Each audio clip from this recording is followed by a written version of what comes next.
right, guys, let's cut to the chase. You ever been talking to a woman and she asks you a question that seems innocent enough, but underneath, there's this vibe, like she's picturing you without your clothes on? Yeah, that's not just in your head. Women have a subtle way of steering the conversation towards something more intimate without making it obvious.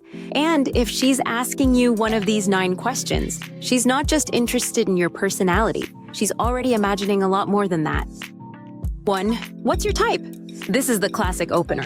On the surface, it sounds like a harmless question, like she's just making conversation. But what most guys don't realize is she's actually fishing for more. She's not asking about your type to make idle chatter. She's trying to figure out if she fits the bill. This is one of those sneaky moves where she's sizing up your ideal woman and hoping to mold herself into that image. Here's where it gets interesting. If she follows up with something like, "Wow, that sounds a lot like me," she's not just being cute. She's basically waving a flag saying, "Hey, I'm right here, and I could totally be what you're looking for." Psychologically, this taps into something called reciprocal self-disclosure.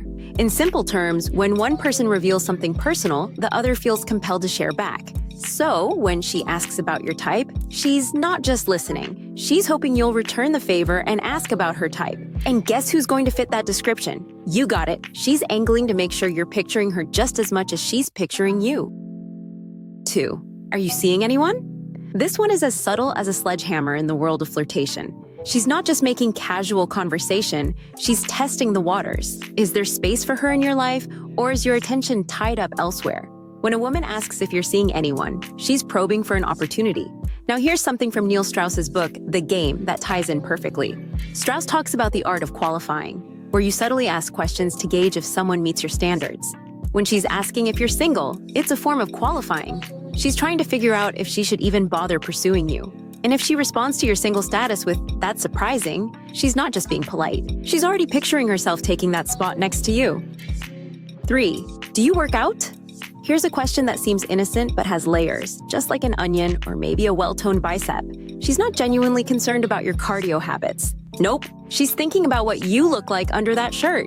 If she follows up with something like, "It really shows," she's not just complimenting you, she's mentally undressing you faster than you can say protein shake. In The Game, Strauss talks about something called the halo effect, where one positive trait, like being fit, can make someone assume you've got other great qualities too. When she asks if you work out, she's already imagining you as the complete package, attractive, confident, and capable. And if she suggests working out together, yeah, that's not about fitness. It's about getting closer to you in a low-pressure, sweaty environment. 4. What do you like to do for fun? Small talk, right? Wrong. This is way more strategic than you might think. When a woman asks what you do for fun, she's not just trying to fill the awkward silence. She's testing the waters to see if you're someone she could see herself spending time with. This is where the concept of shared interests comes in. And let's be real, she's hoping there's overlap. If you mention something she's into, well, in her mind, she's already planning future dates where you do those things together. This ties back to a psychological principle called the similarity attraction effect.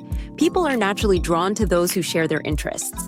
So if she hears that you're into something she can relate to, even if it's just binge-watching Netflix or hiking on weekends, she's already picturing herself fitting into your world. If she chimes in with, "I've always wanted to try that," she's not just being polite, she's picturing herself as your partner in crime for whatever fun activity you've got going on. 5. Do you like to cook?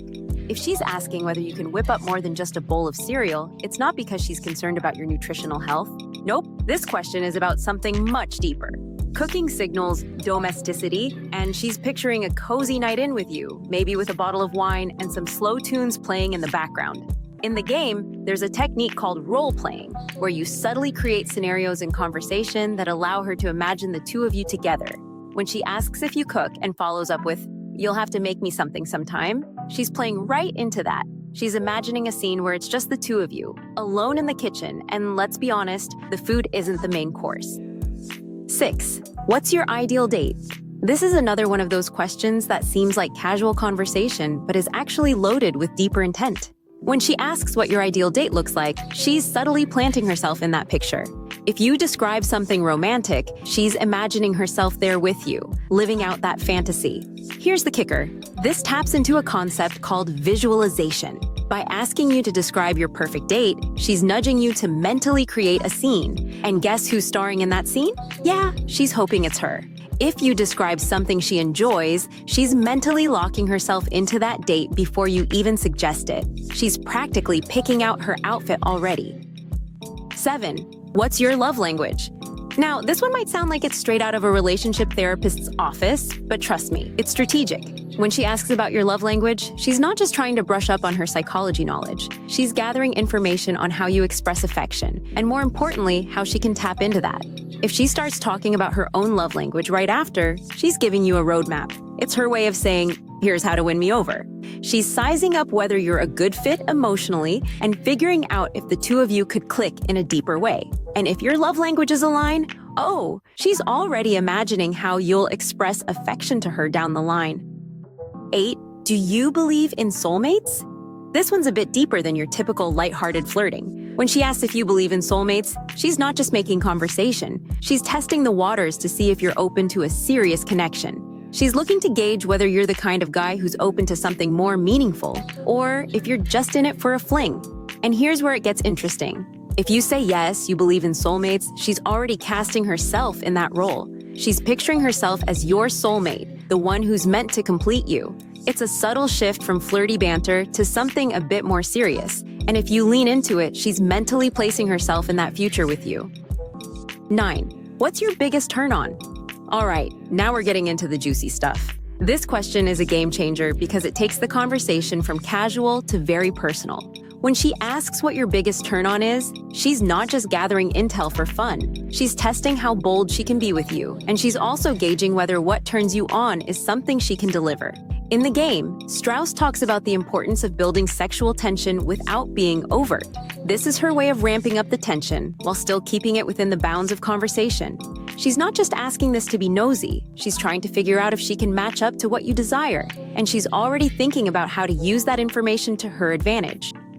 All right, here's the bonus most guys overlook. It's not just what she says, but how she says it. Pay attention to her body language. If she's asking these questions and pairing them with subtle touches, like a light tap on your arm or leaning in closer, she's sending signals that are way more powerful than her words. Women often use physical cues to amplify the message. The way she plays with her hair, mirrors your movements, or even bites her lip while talking to you, those aren't accidental. Psychologically, it's called nonverbal mirroring, and it's a strong sign of attraction. She's subconsciously matching your posture or gestures because it builds rapport. If you notice these behaviors while she's hitting you with these questions, congratulations, you've got more than her curiosity. She's already thinking about you in a more physical way. So keep your eyes peeled because actions really do speak louder than words. All right, guys, if this video gave you some clarity, go ahead and smash that like button. It helps out a ton. And if you're looking for more insider tips on reading the signals women send, make sure to subscribe so you don't miss out. Also, share this with your buddies. They'll thank you when they start noticing these cues for themselves. Keep your eyes open, and I'll see you in the next one.